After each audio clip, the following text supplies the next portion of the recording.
नमस्कार विद्यार्थी मित्रांनो, स्वागत आहे तुम्हा सर्वांचं आपल्या यूट्यूब चॅनलवरती। विद्यार्थी मित्रांनो, अतिशय महत्त्वाची अपडेट प्रसिद्ध करण्यात आलेली आहे। सर्व स्पर्धा परीक्षाची तयारी करणाऱ्या उमेदवारांकरिता हा महत्त्वपूर्ण व्हिडिओ असणार आहे, त्यामुळे व्हिडिओ शेवटपर्यंत पहा। तर पहा, अराजपत्रित पदे MPSC मार्फत या ठिकाणी भरण्यात येणार आहेत। यामध्ये गट ब आणि गट क स्वरूपाची जी काही सरळ सेवा पदभरती या ठिकाणी राबविण्यात येत होती सरकारकडून, ती आता MPSC मार्फत या ठिकाणी राबविण्याचा निर्णय घेण्यात आलेला आहे। अतिशय महत्त्वाचा हा निर्णय घेण्यात आलेला आहे। तर पहा, गट ब आणि गट क मधील जागा भरतीबाबत प्रमाणित कार्यपद्धती आता निश्चित करण्यात आलेली आहे। यामध्ये पहा, राज्य शासनाच्या सेवेतील महाराष्ट्र लोकसेवा आयोगाच्या कक्षेबाहेरील गट ब अराजपत्रित आणि गट क वाहन चालक हे पद वगळून संवर्गातील सर्व पदे सरळ सेवा भरतीद्वारे टप्प्याटप्प्याने महाराष्ट्र लोकसेवा आयोगामार्फत अर्थात MPSC मार्फत भरण्यास जुलै महिन्यापासून या ठिकाणी मान्यता देण्यात आलेली आहे आणि त्यानुसार त्या पदांच्या भरतीबाबत प्रमाणित कार्यपद्धती निश्चित करण्यात आली असून शासन आणि आयोग यांच्यातील समन्वयासाठी सामान्य प्रशासन विभागातील अतिरिक्त मुख्य सचिव यांच्या अध्यक्षतेखाली समिती नियुक्त करण्यात आलेली आहे। तर पहा विद्यार्थी मित्रांनो, याचा अत्यंत महत्त्वाचा फायदा म्हणजे काय होणार आहे विद्यार्थ्यांना। पहा, TCS आणि IBPS या दोन कंपन्यांकडून या परीक्षा घेण्यात आल्या होत्या। तो त्या उमेदवार गुणांमध्ये फेरफार तसेच परीक्षांची वाढीव शुल्क अशा प्रकारांमुळे या परीक्षा वादात सापडत होत्या। मात्र आता या परीक्षा आयोगाद्वारे घेण्यात येणार असल्याने यात होणाऱ्या गैरप्रकारांना आळा बसणार आहे।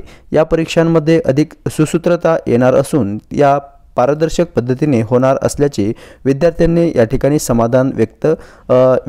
समाधान व्यक्त करण्यात आलेला आहे। ठीक आहे। तर पहा, अतिशय महत्त्वपूर्ण हा निर्णय या ठिकाणी घेण्यात आलेला आहे। याबाबत सामान्य प्रशासन विभागाने शासन निर्णय प्रसिद्ध त्यांच्याकडून करण्यात आलेला आहे।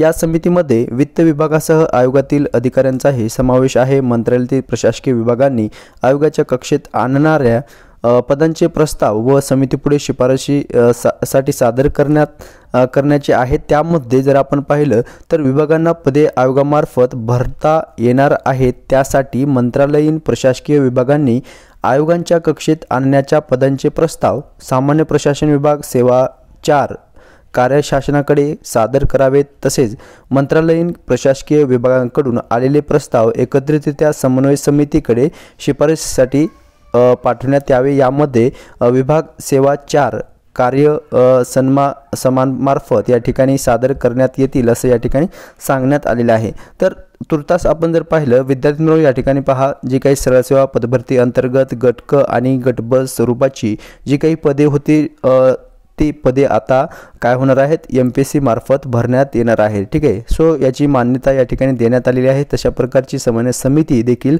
नेमण्यात आलेली आहे। ठीक आहे। हा जो निर्णय आहे अत्यंत स्वागतार्ह आहे आणि त्यामुळे परीक्षा पारदर्शक होण्यास विद्यार्थ्यांची लूट थांबणार आहे। ओके।